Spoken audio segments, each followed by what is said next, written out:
Saat ini, Chu Feng memang telah memasuki gerbang catur.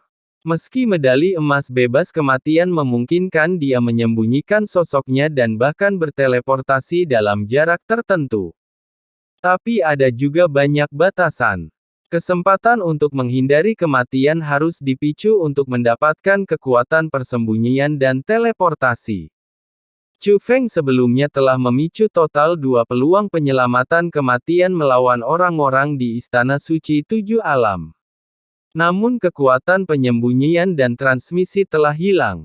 Jadi sekarang, meskipun dia masih menyembunyikan sosoknya, itu adalah metode pembentukannya sendiri, dan efeknya jauh lebih kecil daripada token bebas kematian. Dia berjongkok di tanah, memegang kocokan lalat Tianxi di tangannya, mengamati dengan cermat sambil tetap waspada.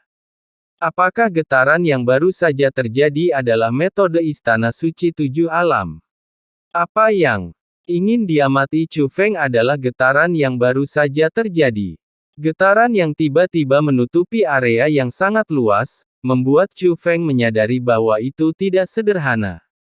Sayangnya kemampuannya terbatas dan dia tidak bisa mengamati asal mula gemetarnya, apalagi penyebab spesifiknya. Setelah mengamati tetapi tidak berhasil, Chu Feng berdiri dan melihat ke arah pintu masuk. Orang-orang di Istana Suci Tujuh Alam tahu dengan jelas bahwa dia telah masuk, tetapi mereka tidak segera menyusul. Seolah-olah itu disengaja dan dia ditinggalkan sendirian. Sepertinya Istana Suci Alam Ketujuh punya sarana.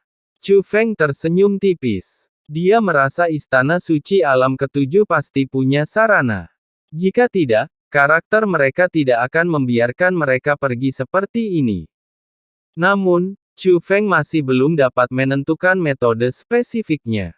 Oleh karena itu, meskipun Chu Feng memiliki medali emas untuk kekebalan dari kematian, dia tetap bertindak sangat hati-hati. Karena ada satu kalimat yang menurut Jie Tian benar. Sekalipun Chu Feng memiliki medali emas bebas kematian, frekuensi medali emas bebas kematian ini dapat menyelamatkannya dari kematian terbatas. Saat dia melangkah lebih dalam, Chu Feng menemukan bahwa apa yang disebut gerbang catur itu sangat besar, seperti kota bawah tanah yang lengkap, dan sangat besar hingga tidak berdasar. Oleh karena itu, Chu Feng juga dengan cepat bertemu dengan beberapa spiritualis dunia, termasuk orang-orang dari segala usia. Para guru roh dunia ini tinggal di sini sepanjang tahun, dan beberapa bahkan berlatih di sini. Jadi pada awalnya mereka tidak tahu apa yang baru saja terjadi di luar, dan mereka bahkan tidak tahu bahwa Chu Feng telah masuk. Namun, Chu Feng mengabaikan mereka sama sekali, kecuali mendengarkan beberapa topik yang menurut mereka menarik baginya. Chu Feng tidak akan muncul untuk berbicara dengan mereka, tetapi akan mengamati mereka dengan cermat sepanjang jalan. Carilah semua petunjuknya. Dia ingin menentukan bagaimana cara memecahkannya. Ketika Chu Feng memecahkan pintu masuk gerbang catur, dia sudah tahu cara memecahkan reruntuhan di sini. Pertama-tama, gerbang catur. Interiornya sangat luas, dengan ribuan jalan dan puluhan ribu formasi. Adapun cara crackingnya juga sangat sederhana.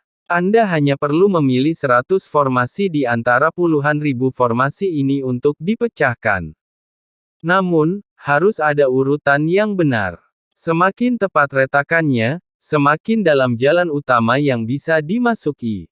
Jika semuanya sudah benar, Anda bisa mencapai bagian terdalam dari reruntuhan.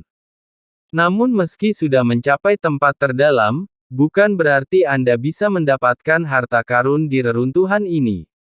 Ada pintu lain di sana. Membuka pintu itu membutuhkan pengorbanan nyawa sendiri. Entah berhasil atau mati. Adapun urutan yang benar tidak hanya tersembunyi di gerbang catur. Bahkan tersembunyi juga dalam formasi yang perlu dibobol saat memasuki gerbang catur. Hanya saja metode yang tersembunyi di dalam formasi tersebut sangat rahasia bagi orang awam dan sulit ditemukan. Namun bagi Chu Feng, hal itu tidak sulit. Karena Chu Feng menemukan bahwa metode pembentukan di sini meniru metode pembentukan Qin Jiu. Meskipun ranah teknik penghalang Chu Feng saat ini terbatas, dia adalah pewaris sejati Qin Jiu. Oleh karena itu, dengan mematahkan formasi di sini, Chu Feng memiliki ruang bermain yang sangat besar, dan bahkan dapat menutupi kesenjangan di dunia nyata. Namun, meskipun dapat ditebus, tidak mungkin untuk menebusnya sepenuhnya, akan membutuhkan waktu tertentu bagi Chu Feng untuk menghancurkan formasi tersebut. Namun, meskipun Chu Feng memperoleh metode cracking, dia masih perlu memastikannya. Segera Chu Feng juga memperoleh petunjuk di gerbang catur ini, meskipun petunjuknya sangat kasar, mereka semakin mendekati metode yang dia temukan saat memasuki formasi. Hal ini membuat Chu Feng yakin bahwa metodenya dapat diandalkan. Jadi sekarang, dia bisa langsung mematahkan formasi sesuai urutan yang didapatnya. Selain Istana Suci Tujuh Alam, hanya ada satu masalah. Waktu. Bahkan jika Chu Feng mahir dalam metode pemecahan formasi Qin Jiu, dia dapat menggunakan keterampilan untuk menutupi kesenjangan di dunia nyata ketika menghancurkan formasi di sini. Tapi itu hanya kompensasi, bukan tak terkalahkan. Di antara ratusan formasi tersebut, ada yang sederhana, namun ada juga yang sangat sulit. Menurut perkiraan Chu Feng, dibutuhkan setidaknya 1 bulan untuk menembus 100 formasi ini satu demi satu. Dan dengan metode Istana Suci Tujuh Alam, mereka mungkin akan menemukan bala bantuan dalam jumlah besar dalam beberapa hari, apalagi sebulan. Tapi sekarang dia ada di sini, Chu Feng tentu saja tidak akan menyerah begitu saja. Sebaliknya, dia berencana memperoleh kekayaan melalui risiko. Kecuali hanya ada satu kesempatan terakhir untuk medali emas bebas kematian, Chu Feng tidak akan pergi. Tapi saat berjalan tiba-tiba ada keributan. Terjadi perkelahian. Dimanapun ada orang pasti ada perkelahian, di tempat seperti ini wajar saja terjadi perkelahian. Chu Feng tidak memilih untuk ikut campur dalam urusan orang lain, tetapi melanjutkan rencananya. Dalam sekejap mata, setengah hari berlalu, dan Chu Feng telah menembus 3 formasi. Ketika Chu Feng berjalan menuju formasi keempat, dia bertemu dengan 3 spiritualis dunia yang sedang menangkap seorang wanita. Awalnya, Chu Feng tidak ingin ikut campur dalam urusan orang lain. Namun penampilan wanita itu menarik perhatian Chu Feng. Wanita itu memiliki sosok yang sangat seksi, tetapi wajahnya sangat murni, memberikan keinginan perlindungan yang kuat kepada orang-orang. Tapi yang terpenting dia tidak punya telinga, malah ada 8 benda mirip tentakel yang tumbuh di kepalanya. Klan Iblis, dan Klan Iblis khusus. Karena ada formasi tersembunyi di bagian atas setiap tentakel di kepalanya. Klan Saint Psikis. Chu Feng berada di gerbang catur.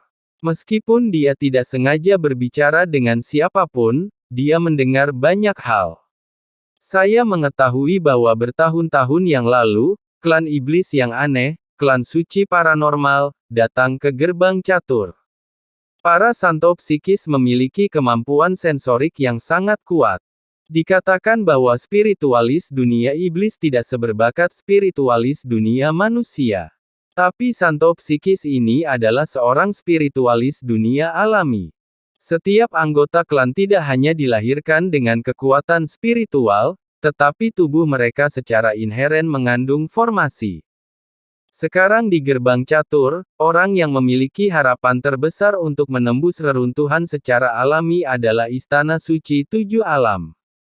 Rumor mengatakan bahwa Jie Tianran dan Jie Ranxing telah mencapai tingkat terakhir reruntuhan, tetapi karena alasan tertentu, mereka tidak memilih untuk membuka pintu terakhir. Adapun alasan untuk tidak menjauh, semua orang berspekulasi bahwa tidak ada kepastian yang mutlak. Bagaimanapun, pintu itu harus dibayar dengan nyawa. Tanpa kepastian yang mutlak, akibatnya adalah kematian. Selain rumah suci Tujuh Alam, yang diakui memiliki peluang terbaik untuk menerobos reruntuhan ini adalah klan suci psikis. Namun, meskipun klan suci psikis memiliki kemampuan yang kuat untuk menghancurkan formasi, beberapa anggota klan mereka sebenarnya tidak memiliki level yang terlalu tinggi. Karena itu, ada orang-orang dengan motif tersembunyi yang, kapanpun diberi kesempatan, akan menemukan cara untuk menangkap anggota klan suci psikis dan menggunakan klan suci psikis untuk menghancurkan formasi. Saat ini, ketiga spiritualis dunia ini mungkin ingin menangkap wanita dari klan suci psikis ini dan menggunakannya untuk menghancurkan formasi. Dan wanita ini terluka. Jika tidak ada yang mengurusnya, cepat atau lambat dia akan ditangkap. Sepertinya masalah berisik ini harus diselesaikan. Setelah Chu Feng mengamatinya, dia menunjukkan senyuman tak berdaya.